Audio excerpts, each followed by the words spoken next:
రాదురా ఏ విజయం నీ కోసం నా కోసం, ఎటుపోదురా నువ్వు చేసిన కష్టం ఎప్పటికైనా సొంతం.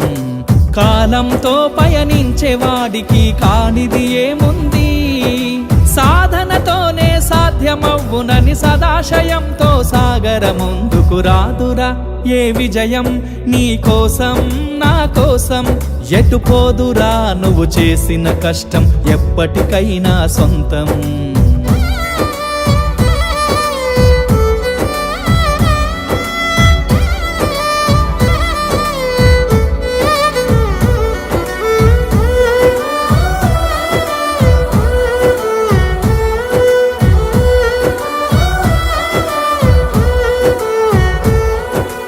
ఆకాశంలో అలలాగా పోయే ఆ పక్షులనే చూడు, అనుకున్న గమ్యమెంతున్నగా